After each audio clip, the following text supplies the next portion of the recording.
Hey friends, welcome to part 2 of the Q&A. Why is it in 2 parts?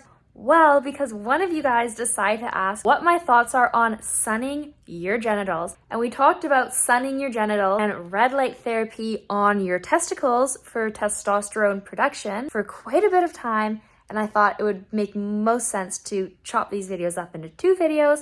And so now here we are at part 2. This is something I absolutely love to talk about. So I'm going to tie these 2 questions in together. What are your study tips for university and what are the best brain health foods? So number 1 for brain health foods, I would say it's not about brain health foods. It's more about what molecules are best for brain health. And these are things like MCTs. They're a type of fatty acid that your liver converts into ketones. And once your liver converts those into ketones, it can send those up to your brain. Those ketones pass your blood-brain barrier, and they're this super potent, super readily available source of energy for your neurons. It's kind of like rocket fuel for your brain. You're gonna get MCTs in coconut oil, coconut cream. You can take like C8 oil or an MCT supplement, and then you can also get that in goat's dairy and sheep's dairy. There's also stimulatory molecules that can enhance brain performance literally just because they're stimulants, and that's things like caffeine from coffee and theobromine, which comes from cacao. Also, eating more colorful foods like foods rich in antioxidants, these are going to help reduce neuroinflammation, reduce vascular inflammation, and what that does is it improves blood flow around your body and it improves blood flow to your brain. So if you're able to improve blood flow to your brain, more oxygen, more nutrients, more ketones and glucose are able to get delivered to your brain. So now you have more nutrients available and more oxygen available for your brain to do its metabolic functions. This also means that your brain has better waste clearance. So improved clearance of metabolic waste, toxins, or any dead cells, anything you don't want hanging around your brain, your body's gonna have a better time flushing them out when you're improving this blood flow. One more thing I'm gonna give you is my brain food list, and this is something I talked about a lot in my book, The Glow Formula. Omega-3 fatty acids, EPA, DHA, ALA,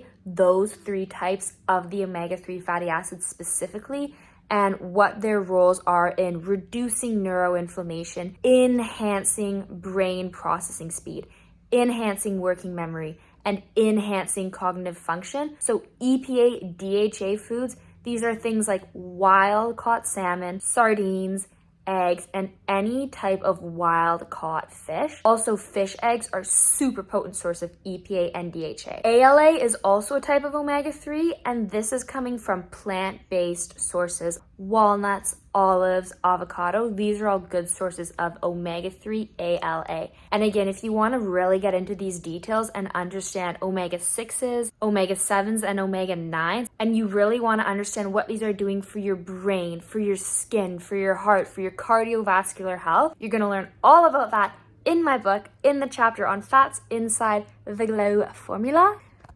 Thank you for letting me interrupt. Now, back to the planned programming. Coffee and dark chocolate are also really good sources of antioxidants. Actually, in the standard American diet, coffee is the number 1 source of antioxidants. So if you're going into exam, this is my permission to you to have a coconut latte with a little dark chocolate, a little cinnamon, and a little cacao nibs because it's rich in MCT. You're getting the caffeine neurostimulatory molecule, and you're getting these potent antioxidants from the coffee, from the cacao, from the cinnamon, and that cinnamon is also improving blood flow and vasodilation around your brain. One more sneaky little thing I wanted to add about brain health. Creatine is really great for enhancing cognitive performance and memory in vegans. So because if you're on a vegan diet and you're not eating any meat, you're not getting sufficient creatine. Because even if you don't take a creatine supplement, just by eating red meat and eggs, you're still getting some creatine into your diet. If you're vegan, then you just don't have enough creatine for that performance enhancement. And my number 1 study tip is get organized. I'll show you my binder actually. Everything I need to do for school, I organize in here. And this is like totally messy and it's only gonna make sense to me, but you have to keep track of what you need to do, what you've done, and what you're doing right now. And then when you're actually planning out your day, research literally shows the best ways to study are in periods of intense focus and then a little bit of rest. I will put on a timer for 90 minutes, phone on airplane mode, throw it across the room, and I just get so much done. Then my alarm goes off and I stand up, I do some squats, I do some push-ups, I shake my arms, I shake my legs, I knock back a bunch of water, and I just chill.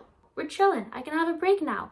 Then I get ready to do another study sprint, and my second study sprint will be 60 minutes or 70 minutes. And honestly, if you feel like you're crashing, just stop. You've maxed out your brain, maybe your blood sugar's low, maybe your body needs to rehydrate with minerals and electrolytes.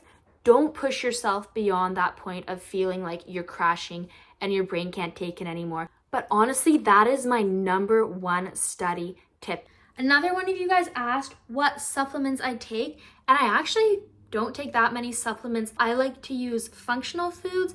I like getting my nutrition from my foods. The supplements I do take and the supplements I recommended to my client, you can find those all in the link below in the description. One new supplement I started taking is astaxanthin, and astaxanthin, I believe, is a type of lycopene.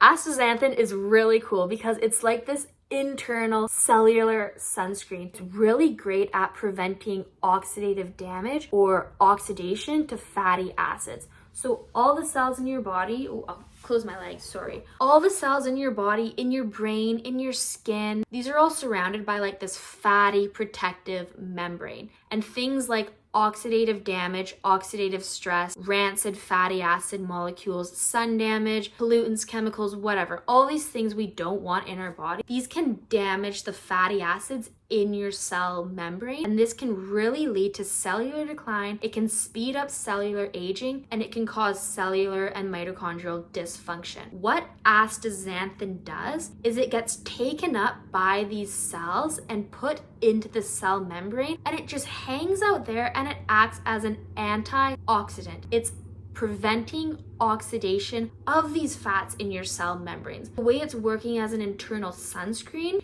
is it's going into that fatty membrane of your skin cells. And when the UV radiation is like shining down on your skin, zapping your skin cells, zapping the fats in your skin cells, astaxanthin sits there and says, "No way, Jose, not a chance, buddy. You're not oxidizing these fatty acids, not in this skin cell," and astaxanthin is protecting your skin from the UV radiation. Now, rapid fire round, which I'm not very good at because I like to talk a lot. What are my favorite books? This book is the book of frickin' books, and look at how large it is. This book is the book of frickin' books, and look at how large it is. This is the best investment you could ever make into your health, or if you're just a nerd like me and you're super curious about science, get this book.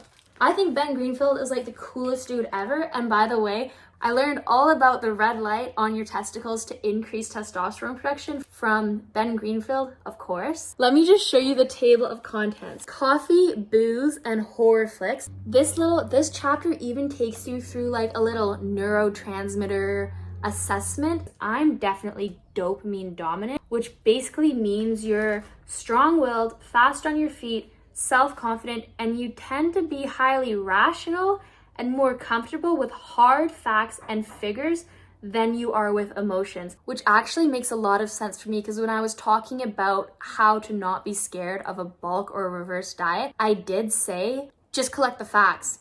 Get rid of your emotions and just look at the hard facts. Track your weight, track your waist size, track your booty so you can see objective facts and numbers and know exactly what is actually happening so your emotions aren't like tainting your perception. Anyways, that's what I learned in this book. Oh my god, it's ridiculous. I also learned about charcoal and detox, about sleep, about ketosis.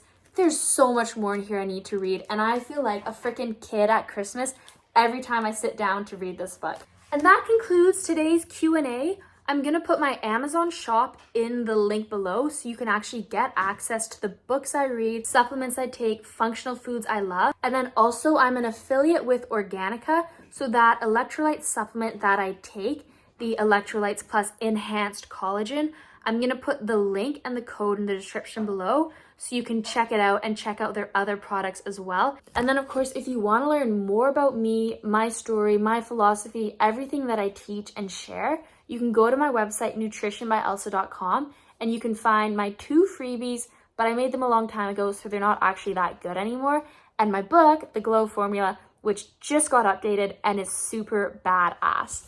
Okay, I hope I can say badass on YouTube. If not, well, that's a problem because I just said it twice. Anyways, have a lovely day, everybody. Thanks for watching. Mwah.